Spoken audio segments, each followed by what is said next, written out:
জিলিপি আর পাঁপড় খাওয়ার দিন আসছে রথযাত্রা। আর সেই রথযাত্রা উপলক্ষেই জমজমাট জলপাইগুড়ির গৌরীর মঠ। জলপাইগুড়িতে এখনই রথযাত্রা উপলক্ষে সেজে উঠেছে গৌরীর মঠ। রথযাত্রার প্রস্তুতি শুরু হয়ে গেছে জলপাইগুড়ির গৌরীর মঠে। শনিবার পূর্ণ স্নান, সেই উপলক্ষে রথযাত্রার প্রস্তুতি তুঙ্গে। আজ পূর্ণ স্নানের পর 15 দিন জগন্নাথ দেব শয়নে থাকেন, বিশ্রামে থাকেন জগন্নাথ দেব। তারপর 6ই জুলাই পণ্ডিচা মন্দির মার্জচন। প্রতি বছরের ন্যায় এবারও জলপাইগুড়ি শ্রী জগন্নাথ মন্দির ওল্ড পুলিশ লাইন 7ই জুলাই জলপাইগুড়ি শহরের যোগমায়া কালীবাড়িতে, ওখানে পণ্ডিচা মন্দির রূপে জগন্নাথ দেব সেখানেই 7 দিন বিরাজিত থাকবেন। আগামী 6ই জুলাই পণ্ডিচা মন্দির মার্জদন এবং 7ই জুলাই রথযাত্রা এবং 15ই জুলাই জগন্নাথ দেবের পুনঃ রথযাত্রা। 15ই জুলাই গৌরীর মাঠেই আগমন করবেন জগন্নাথ দেব। ইতিমধ্যেই প্রস্তুতি শুরু হয়ে গেছে আজ স্নানযাত্রা। সকাল থেকে পুজো অর্চনার মধ্য দিয়ে মন্দির চত্বরে ভক্তদের সমাগম ছিল লক্ষণীয়। হরে কৃষ্ণ। সমস্ত ভক্তবৃন্দকে আহ্বান করছি, আজকে শ্রী শ্রী জগন্নাথ দেবের স্নানযাত্রা 22শে জুন, আজকে শনিবার।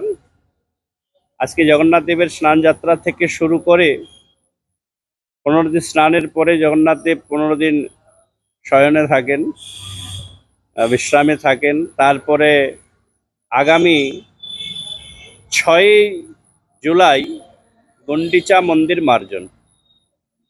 আমরা এবারে প্রতি বৎসরের মতোই শ্রী জগন্নাথ গৌরী মঠ ওল্ড পুলিশ লাইন জলপাইগুড়ি থেকে রথযাত্রা বের হয়ে 7ই জুলাই আমরা যোগমায়া কালীবাড়িতে, ওখানে গুন্ডিচা মন্দির রূপে জগন্নাথ দেব 7 দিন সেখানে বিরাজিত থাকবেন। তো আগামী 6ই জুলাই গুন্ডিচা মন্দির মার্জন আর 7ই জুলাই রথযাত্রা এবং 15ই জুলাই জগন্নাথ দেবের পুনর্যাত্রা। 15ই জুলাই জগন্নাথ দেব পুনর্যাত্রা হয়ে জগন্নাথ গৌরী মঠেই আগমন করবেন। আমাদের জগন্নাথ দেবের রথযাত্রার প্রস্তুতি শুরু হয়ে গেছে।